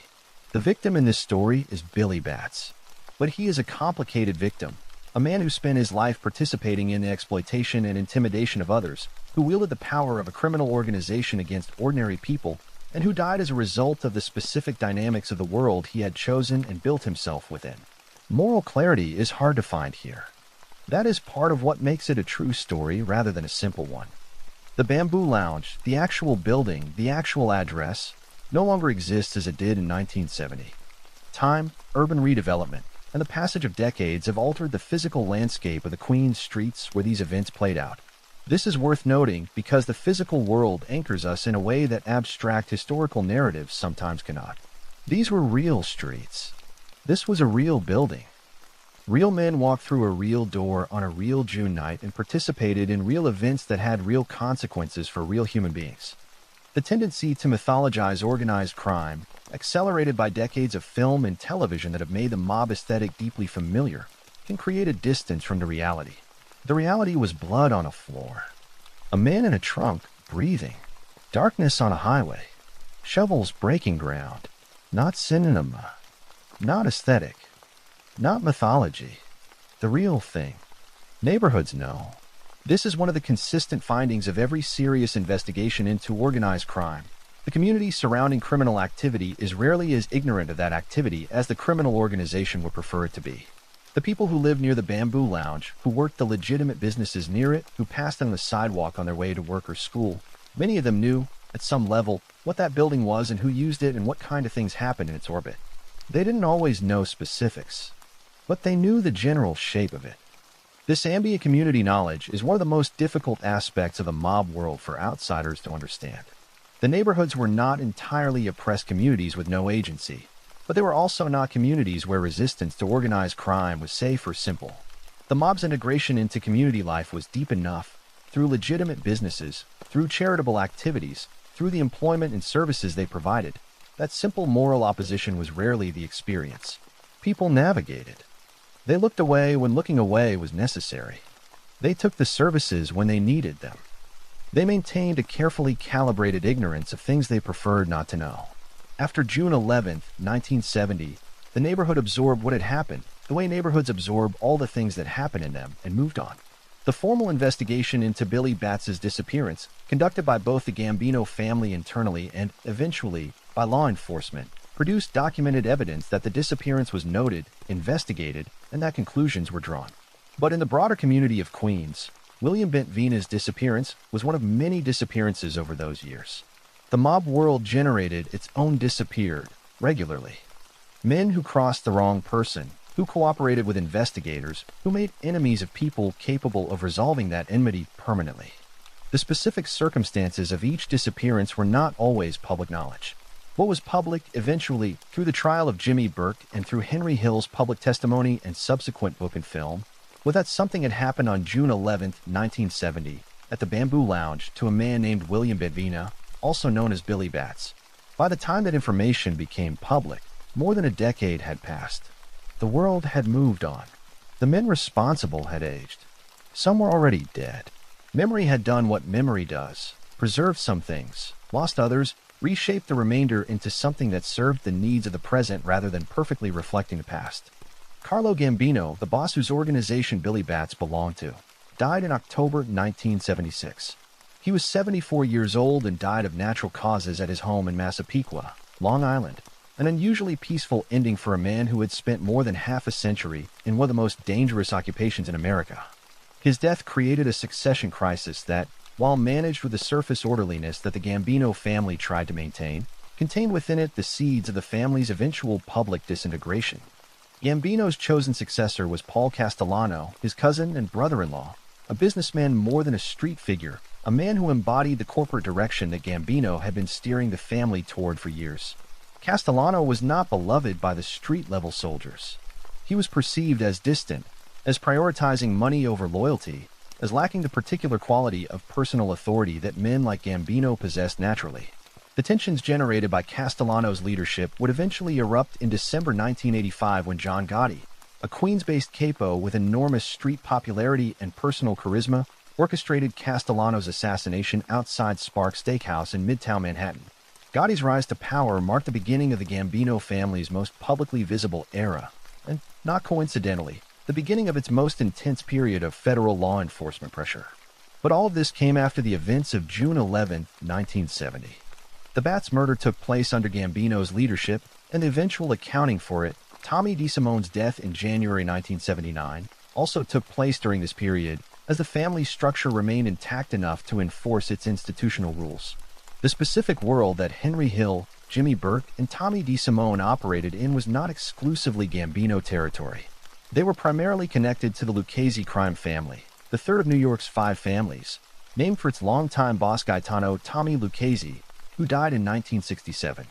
The Lucchese family's particular strength was in labor unions, particularly the Teamsters and the garment workers, and in the construction industry. But like all the families, their operations and practice involved significant overlap with other organizations, particularly in geographic areas like Queens where multiple families had interests. Henry Hill's relationship with the Lucchese family was through Paul Vrio, a Lucchese capo who served as a mentor and patron figure to Hill for decades. Vario's crew, operating out of Queens, generated the particular mix of criminal activity, loan sharking, gambling, cargo theft from JFK, and eventually the Lufthansa operation that Hill participated in. The Gambino family's presence in the same territory meant that figures from both families regularly occupied the same social spaces. The Bamboo Lounge, associated with Hill's crew, was frequented by Gambino associates as well. Billy Batts, as a Gambino-made man, moved through these overlapping spaces. The inter-family nature of the social world in which the Batts murder took place added a layer of institutional complexity to the aftermath. The killing of a Gambino-made man by individuals associated with the Lucchese orbit required inter-family communication at the leadership level. The families had protocols for exactly these situations. The commission, the body of family bosses that governed relations between the organizations, existed partly to manage precisely this kind of inter-family conflict. The Gambino family's right to exact revenge for the death of their member, Tommy DeSimone's killing, was, according to the institutional logic of the commission, fully justified and probably formally acknowledged at the appropriate level. This is organized crime as bureaucracy, as institution, as something that functions according to its own rules with its own mechanisms of accountability, however brutal those mechanisms may be. The FBI's campaign against organized crime in New York intensified throughout the 1970s and accelerated dramatically in the 1980s with the application of the RICO statute, the Racketeer-Influenced and Corrupt Organizations Act, passed in 1970, in ways that fundamentally altered the legal landscape for prosecuting mob families. RICO allowed prosecutors to charge defendants not merely with individual criminal acts, but with participation in a criminal enterprise over an extended period. This meant that the full scope of a career criminal's activities could be presented to a jury, rather than requiring separate trials for individual crimes. It also created powerful incentives for cooperation. The threat of decades in prison concentrated the minds of men who might otherwise have maintained silence. The combination of RICO, improving electronic surveillance capabilities, and the development of the Witness Protection Program as a genuine safety guarantee for cooperating witnesses produced a qualitative change in the FBI's effectiveness against organized crime through the 1980s and 1990s. Henry Hill's cooperation in 1980 was part of this broader shift. He was not the only cooperator the FBI was developing. Paul Castellano's assassination by Gotti in 1985 generated its own wave of investigations and cooperators. The Lucchese family, the Colombo family, and all the other New York organizations experienced their own versions of the same process. By the early 1990s, the period when Goodfellas was released and became a cultural phenomenon, the mob world that the film depicted was already in the process of terminal decline. The FBI was winning. The cooperator program was producing results that exceeded what law enforcement had managed in the previous 4 decades. The men who had held court at the Bamboo Lounge in June 1970 were dead, in prison, or in witness protection. The world they had inhabited was dismantling itself through the combined pressure of federal prosecution and internal betrayal. There is something worth examining in the question of why we remember Billy Batts at all. He was not the most significant figure in the story of organized crime in Queens. He was not a boss, not a capo, not the architect of any major criminal enterprise.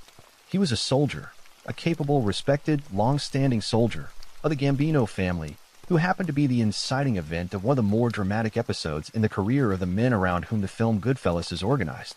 He is remembered because the story is remembered. And the story is remembered because it was told brilliantly by one of the great filmmakers of the 20th century, based on research by one of the great journalists of the true crime genre, drawing on the testimony of the one participant, Henry Hill, who chose to survive by telling the truth. This is the specific alchemy of cultural memory. An event occurs, time passes. A version of the event is constructed through testimony and investigation and creative interpretation, and that version, if it is rendered with sufficient art and truth, becomes the event itself in the minds of those who encounter it afterward. Frank Vincent's Billy Batts is, for most people, more vivid than the historical William Bentvena. This is the power and the limitation of film. Frank Vincent, the actor who played Billy Batts in Goodfellas, had a long and distinguished career in crime films and television. He appeared in several other Scorsese productions, developed a recurring presence in The Sopranos, and was associated throughout his career with the specific cultural territory of Italian-American crime drama. He died in September 2017 at the age of 78. His performance as Billy Batts remains perhaps his most enduring work, a portrayal that manages to be charismatic, funny, and ultimately terrifying in the way that only truly skilled character acting can manage. He made a limited screen time resonate with the weight of a full character biography. The specific sequence in Goodfellas where he delivers the shine insult, relaxed, amused, absolutely certain of his own authority, is studied in film schools and discussed endlessly in film criticism precisely because it achieves something rare. It makes the audience understand, intuitively and immediately, everything they need to know about who this man is and why what happens to him happens. Joe Pesci's performance as Tommy DeVito, the fictionalized Tommy DeSimone, won the Academy Award for Best Supporting Actor at the 1991 ceremony. It is one of the most celebrated performances in American cinema, and in many ways it defined the template for a certain kind of screen violence that countless films have imitated in the years since. The chemistry between Pesci's Tommy and Vincent's Billy Batts, the specific electricity of the insult scene, the way both actors inhabit the status dynamic of that exchange, is a masterclass in the performance of power. Bats wielding it effortlessly, Tommy receiving it behind a wall of controlled fury. The audience understanding that something catastrophic is being set in motion even as the scene plays as a kind of comic horror. What Pesci captures in that scene, and throughout his performance, is the particular danger of wounded pride in a man with no safe outlet. Tommy cannot respond directly to Bats. The mob hierarchy forbids it. So the fury goes somewhere else, compresses, and the release that eventually comes is all the more devastating for having been suppressed. The real Tommy DeSimone was, by all accounts, genuinely like this. His violence was not cartoon violence. It was the real violence of a real human being whose emotional landscape was genuinely extreme. Pesci's performance is not a caricature. It is an interpretation of documented reality, filtered through extraordinary acting talent. Henry Hill's public life after his cooperation with the FBI is one of the more complicated chapters in the story. He was, by the testimony of virtually everyone who dealt with him in his post-mob life, an extraordinarily difficult human being. His drug and alcohol problems were severe. His relationships were chaotic. His legal difficulties continued long after witness protection was supposed to have given him a clean start. And yet, he was also, by the same testimony, genuinely engaging, funny, warm in a way that made people like him even when they knew they shouldn't. He had the specific charm of a man who had spent his entire life reading rooms and adapting himself to them, and that charm did not disappear when the context that had honed it disappeared. He was a man who had done genuinely terrible things, participated in crimes of violence, participated in the systematic exploitation of others, helped cover up a murder, and who had been given a second chance that most people in his position never received, and who used that chance imperfectly and often destructively. He was also, in the end, the reason we know this story. Without Henry Hill's testimony, first to the FBI, then to Nicholas Pileggi, the murder of Billy Bats would be a sealed court record and an FBI intelligence file. It would not be a film that generations of audiences have returned to. It would not be the subject of documentaries and podcasts and long-form audio narratives. Henry Hill is the reason we know what happened at the Bamboo Lounge. That is both his legacy and his most complicated achievement. Let us return one final time to the room. June 11, 1970. The Bamboo Lounge, Queens, New York. The party is at its height. The cigarette smoke hangs in the low light. The music moves through the air. The drinks are full. The men around the table laugh at Billy Bats's jokes. Billy Bats does not know what is coming. He cannot know. He is too fully inside his own certainty, the warm, expansive certainty of a man who has just come home, who is surrounded by people who demonstrate their respect at every moment, who has never had reason to believe that his status could be revoked. Tommy DeSimone, watching from across the room, is processing the insult in the specific way that Tommy processed everything, not with forgiveness, not with the philosophical acceptance that some men develop toward the casual cruelties of the powerful, but with a cold, crystallizing rage that has found its destination. Jimmy Burke sees Tommy's face.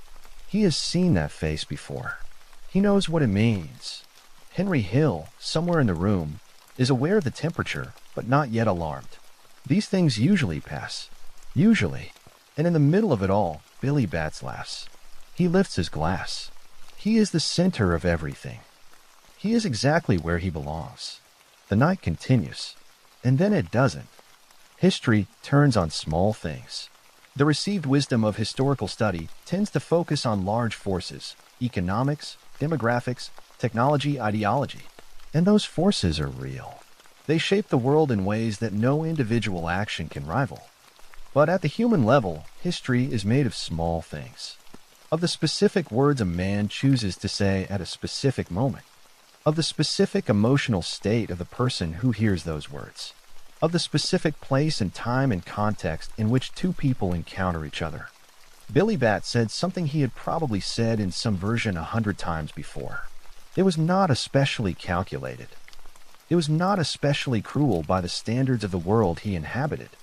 It was simply the natural expression of who he was, in a room that seemed designed to receive exactly that expression. It was the last thing he ever said. And its reverberations are still moving, still passing through culture and memory and story 50 years later, on a night when you are listening to someone tell the tale of a man who went to his own welcome home party and did not come back. That is the power of a moment. That is what one night can do. Most of us will never know the world that Billy Bats inhabited. We will never walk into the Bamboo Lounge.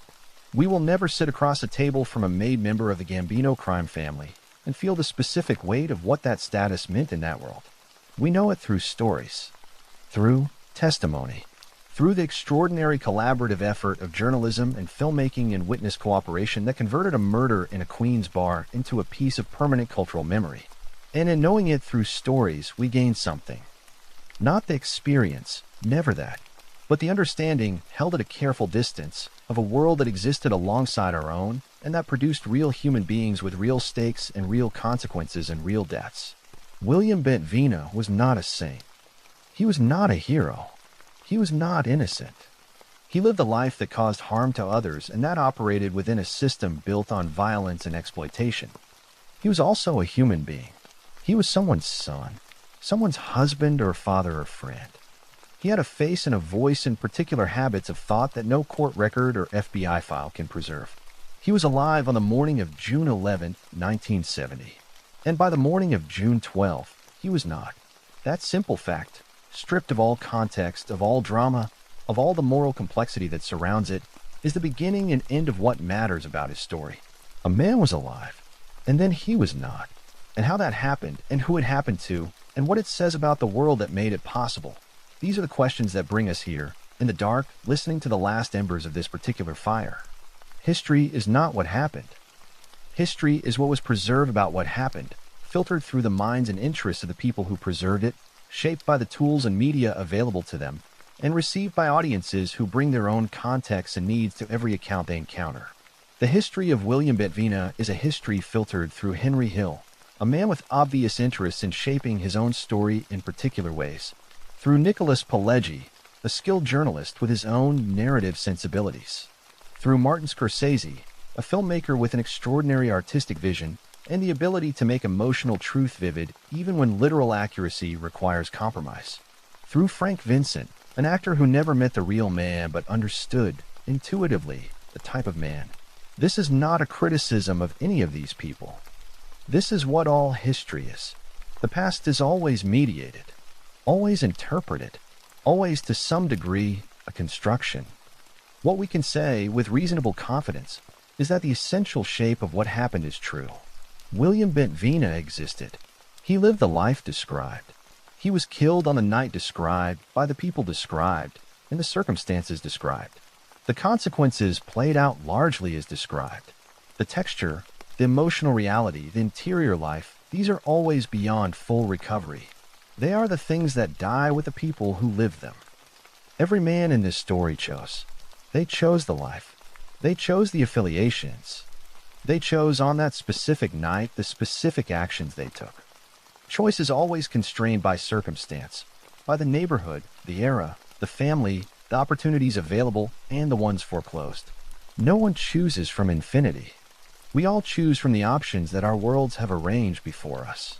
But choice remains real. William Bentvena chose to be a made member of the Gambino crime family. He chose the oath.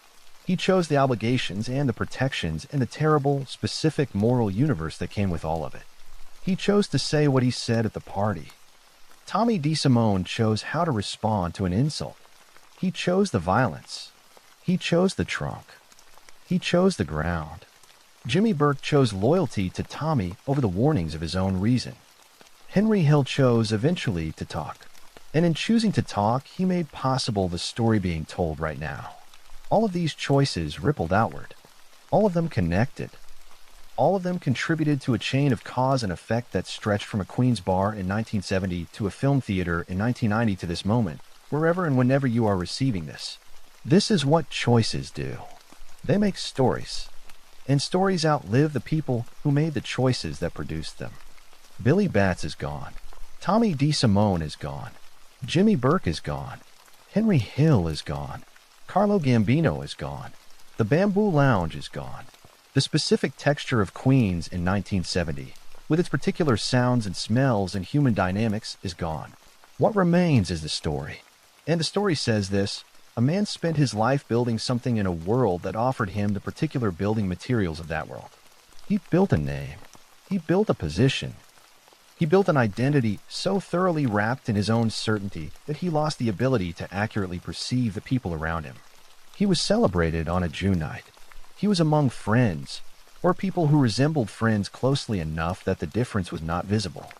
He was home, and then the night closed on him, the way nights close on everyone eventually, and the home turned out to be something other than what it appeared to be, and everything he had built turned out to be less permanent than he had understood it to be. That is the story of Billy Bats. That is the story of William Bentvena. A man, a night, a world that is gone, and the long, quiet echo that remains. No account of the Billy Bats story is complete without understanding the structure of organized crime in New York that gave it meaning. The Commission, the governing body of American organized crime, was established in the early 1930s through the organizational genius of Charles "Lucky" Luciano. Its purpose was to end the chaotic, mutually destructive violence of the Prohibition-era gang wars and replace it with a structured, cooperative system of territorial and enterprise division. The Commission consisted of the bosses of the major crime families, gathered periodically to resolve inter-family disputes, approve major decisions, and maintain the overall stability of the organized crime ecosystem. It was, in effect, a cartel, not of goods or services specifically, but of violence. A mechanism for managing the deployment of violence in ways that served the collective interests of the organizations involved. One of the Commission's most important functions was regulating the killing of made members. The rule was absolute. No made man could be killed without Commission approval, or at minimum without the approval of his own family's leadership. This rule was not humanitarian in origin, it was practical. Unauthorized killings created feuds. Feuds disrupted business. Business disruption cost everyone money. When Tommy DeSimone killed Billy Bats without Gambino family authorization, without Commission approval, without any sanction from the structure that governed these things, he committed the gravest possible institutional violation. He did not merely kill a man. He attacked the organizational principle that made the entire system of organized crime functional. The response was not immediate. It was calculated and delayed. But it was, from the institution's perspective, inevitable. The 9 years between the murder and the accounting were not mercy. They were investigation, confirmation, and the careful timing of the institutional response. Carlo Gambino's most significant achievement, more significant, in some ways, than any of the specific criminal enterprises he oversaw, was the construction of an organizational culture that outlasted him. The Gambino family's institutional mechanisms, its hierarchy, its protocols, its enforcement of its own rules, continued to function after his death in 1976. The accountability exacted against Tommy DeSimone in 1979 was a product of those mechanisms operating correctly. This is, paradoxically, a measure of Gambino's organizational genius. He built something that could maintain its own integrity even through leadership transition. Whether that is admirable depends on one's perspective on the overall enterprise being organized. Gambino himself was the subject of intense FBI investigation throughout his leadership, but was never successfully prosecuted for the crimes he ordered and supervised over decades. He died in his bed, which was not the common fate of mob bosses. This outcome was a reflection of both his extraordinary caution and his extraordinary corruption of the law enforcement and political systems he operated alongside. He remains, in the literature of organized crime, one of the most studied and in some ways most respected figures, respected not for the crimes he committed but for the organizational intelligence he demonstrated. The era that produced Billy Bats, Tommy DeSimone, Jimmy Burke, and Henry Hill was the last era of genuine mob ascendancy in New York. From the mid-1980s onward, the Commission trials of 1985, the prosecutions that followed the Colombo War, the imprisonment of John Gotti in 1992, the cascading cooperator testimonies that each prosecution generated, the five families were in a decline that has continued to the present. The organizations still exist. They are not gone, but they are shadows of what they were in the 1960s and 1970s. Their power is reduced. Their territorial reach is diminished. The corruption that protected them has been eroded by successive waves of prosecution and reform. The cultural insularity of Italian-American neighborhoods that provided both their recruitment base and their social protection has been transformed by decades of integration and demographic change. The world that made Billy Bats possible is gone. In its place is history, memory, story, and films that we return to again and again because they captured something essential about a world we can no longer visit except through the art that preserved it. The strangest thing about the historical record of William Bentvena is how little of the actual man it preserves. We know the broad shape of his criminal career. We know his organizational affiliation. We know the insult, the beating, the trunk, the burial. We know the aftermath and its cascading consequences. We know the courtroom versions of events, filtered through testimony and legal argument. What we do not know, what the record does not preserve, is the texture of the ordinary life that surrounded the extraordinary events. What did he eat for breakfast on the morning of June 11, 1970? What was he looking forward to that day? What was he wearing? What music did he like?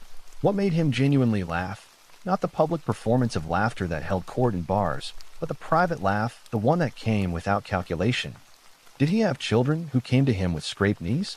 Did he sit at Sunday dinner tables where the loudness and the food and the family were completely ordinary? Did he love anything with the uncomplicated purity that is available to human beings when they are not performing? These things are lost. They are always lost for people like him. The criminal record and the organizational record and the testimonial record preserve what happened in public spaces, in criminal contexts, in the operational dimension of a life. The private man, the full human being, escapes documentation entirely. This is not unique to Billy Batts. It is the fundamental problem of historical knowledge. The fuller a person's life, the less of it is preserved. What survives are the moments and documents that entered some system of record. Everything else is silence. In the philosophical literature on tragedy, going back to the ancient Greeks, running through Shakespeare, continuing into the modern literary tradition, there is a recurring examination of hubris as a mechanism of self-destruction. Hubris is not simply arrogance. It is specifically the arrogance of a person who has become so confident in their own exceptional status that they lose awareness of the limits that apply to everyone, including themselves. The tragic hero does not stumble because of bad luck or malicious opposition. They stumble because their success has generated a quality of overconfidence that leads them into exactly the situation that will undo them. Billy Batts is not a classical tragic hero. He is a real man with real flaws who made real choices in a real world. But the pattern is recognizable. He had risen high enough for long enough that the limits became invisible to him. The specific limit that killed him, the emotional reality of a young man whose past he was using as a weapon against him, was invisible because he had stopped being the kind of person who tracks those things carefully. The caution that rising men in the mob world practiced, the careful attention to others' pride, the strategic management of interpersonal dynamics, the awareness that yesterday's shoeshine boy might be tomorrow's dangerous adversary, had been replaced, through years of unchallenged authority, by a comfortable assumption that the hierarchy was fixed and permanent and would protect him from the consequences of his own behavior. It did not. One of the things this story illustrates with particular clarity is the permanence of consequences in the world of organized crime. Tommy DeSimone lived for nearly 9 years after killing Billy Batts. He continued operating. He continued killing. He continued building his reputation. He was, by the late 1970s, being positioned for formal induction, the culmination of his ambitions.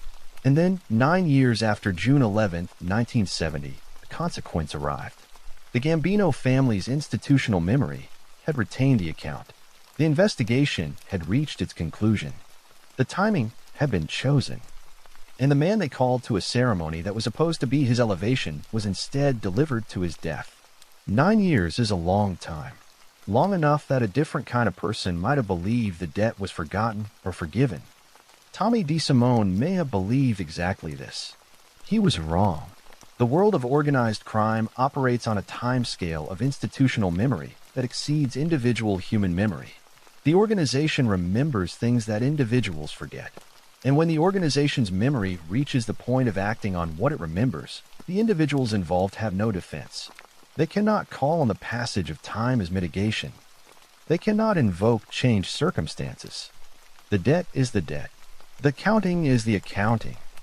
This is one of the most terrifying aspects of the world these men inhabited, not the immediate violence, which was at least visible and predictable, but the invisible, patient accumulation of debts that could be called in at any moment, years or decades after the original offense. We are far removed from the Bamboo Lounge, far removed from Queens in 1970, from made men and mob hierarchies and welcome home parties that ended in trucks.